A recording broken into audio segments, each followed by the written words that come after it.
ঢোকলা যে ইমান সহজতে বনাব পাৰি মই ভবাই নাছিলোঁ। মই আজি ফাৰ্ষ্ট টাইম ট্ৰাই কৰিছোঁ, লগতে ভিডিঅ'টিও আপোনালোকলৈ বুলি আগবঢ়ালোঁ। তাৰ আগতে মোৰ ইউটিউবৰ সৰু পৰিয়ালটিৰ সকলোলৈকে নমস্কাৰ জনাইছোঁ। যদি ভিডিঅ'টি চাই ভাল পায় প্লিজ কমেণ্ট কৰিবলৈ নাপাহৰিব। বাৰু ঢোকলা ৰেচিপিটোনো মই কেনেকৈ বনালোঁ চাওঁ আহক। ঢোকলা বনাবলৈ একেবাৰে বেছি বস্তুৰ প্ৰয়োজন নহয়। তাৰ কাৰণে লাগিব বেচন, যিহেতু মেইন ইনগ্ৰিডিয়েণ্টেই হ'ল বেচন। তাৰ কাৰণে এটা বাতিত মই লৈছোঁ 1 কাপ বেচন। বেচনখিনি ভালদৰে চেকনিৰ সহায়ত চালি লৈছোঁ, যাতে যিবোৰ গোটা অংশ থাকে সেইবোৰ পাৰ হৈ নাযায়। মই একো মেজাৰমেণ্ট কৰি বস্তুবোৰ দিয়া নাই, মানে আন্দাজমতে দি গৈছোঁ আৰু। সদায়তো বাহিৰৰ পৰাই খোৱা হয়, এইবাৰৰ পৰা ভাবিছোঁ আৰু বাহিৰৰ পৰা কিনি নাখাওঁ, যিহেতু ঘৰতে ইমান সহজতে ইমান পটককৈ বনাব পৰা যায়। এতিয়া বেচনখিনি ভালদৰে চালি লোৱা হৈ গ'ল। এতিয়া ইয়াত দিব লাগিব চেনি, নিমখ আৰু হালধি। হালধিটো মানে কালাৰৰ কাৰণে ব্যৱহাৰ কৰা হৈছে, ইয়াৰ সলনি ফুড কালাৰো ব্যৱহাৰ কৰিব পাৰে।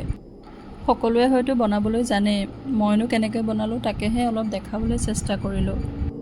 এইখিনি এতিয়া ভালদৰে মিক্স কৰি পানীৰ সহায়ত ভালদৰে বেটাৰটো বনাই ল'ম। পানী দিওঁতে অলপ অলপকৈ পানী দি যাব, নহ'লে বেছি ঢিলা হৈ যাব পাৰে। বেটাৰটো বৰ বেছি ডাঠ আৰু বৰ বেছি পাতলো কৰিব নালাগে। কেক বনালে ঠিক যিটো বেটাৰৰ প্ৰয়োজন হয় তেনেকুৱা হ'লেই হৈ যায়। আজি ফাৰ্ষ্ট টাইম বনাইছোঁ যিহেতু ভয়ো লাগি আছিলে ভালেই হয়নে বেয়াই হয় বা। অৱশেষত বাৰু ৰিজাল্ট ভালেই পালোঁ। বহুতেই টেষ্টি হৈছিলে খাবলৈ, বহুত ভাল লাগিছিলে। ঘৰলৈ কেতিয়াবা আলহী আহিলেও মানে ইনষ্টেণ্ট বনাই দিব পৰা এটা ৰেচিপি, বহুতেই সহজ। বনাবলৈ যিহেতু বৰ বিশেষ বস্তুৰ প্ৰয়োজন নহয়, ঘৰত থকা বস্তুৰে পটককৈ বনাই দিব পৰা যায়। এইখিনি ভালদৰে মিক্স কৰি ল'লোঁ। এইখিনি ভালদৰে মিক্স কৰি হোৱাৰ পিছত ইয়াত দিম বেকিং চ'ডা। বেটাৰটো অলপ ডাঠ হৈছিলে, তাৰ কাৰণে মই আৰু অলপ পানী দি ভালদৰে মিক্স কৰি ল'লোঁ। বেকিং চ'ডাৰ সলনি ইয়াত ইনো ব্যৱহাৰ কৰিব পাৰে। মোৰ ওচৰত নাছিল কাৰণে মই বেকিং চ'ডাই ব্যৱহাৰ কৰিলোঁ। এইখিনি প্ৰায় হৈয়ে গৈছে। এতিয়া অলপ বেকিং চ'ডা দি 10 মিনিটৰ কাৰণে ৰাখি থ'ম।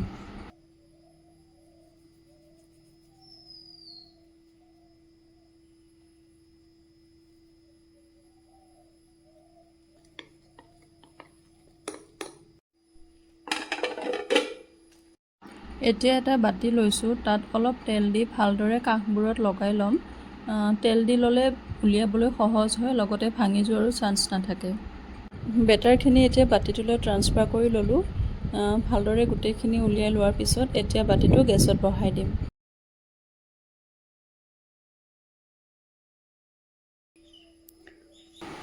কেৰাহী এখনত পানী অলপ গৰম হ'বলৈ দিছিলোঁ। পানীখিনি অলপ উতল অহাত তাত এডাল ষ্টেণ্ড দি বাতিটো এতিয়া বহাই দিলোঁ।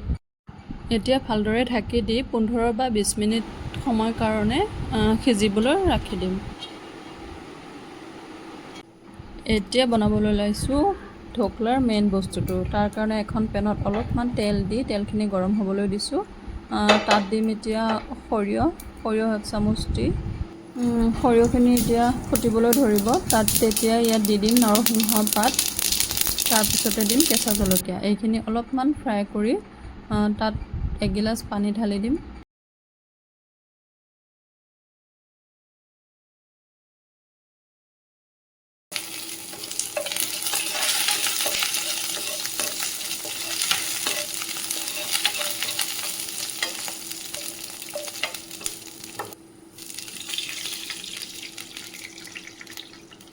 এতিয়া সোৱাদৰ বাবে দিছোঁ নিমখ, চেনি আৰু দিম অলপ নেমু ৰস।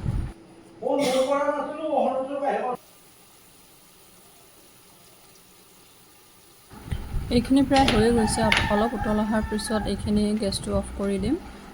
পানী অলপ বেছি হ'লে ভাল হয়, যিহেতু বেচনে ৰস অলপ বেছিকৈ শুহি লয়।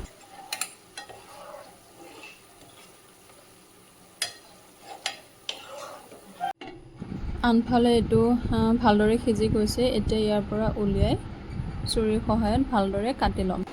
এনেদৰে পিচ পিচ কৰি কাটি ল'লোঁ। এতিয়া ইয়াৰ ওপৰত যিখিনি ৰস বনাই থৈছিলোঁ সেইখিনি ইয়াৰ ওপৰত ঢালি দিম ধুনীয়াকৈ।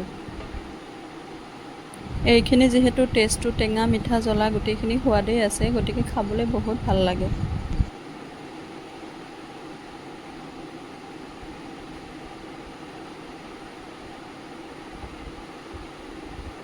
এয়া মোৰ ঢোকলা ৰেডি হৈ গ'ল।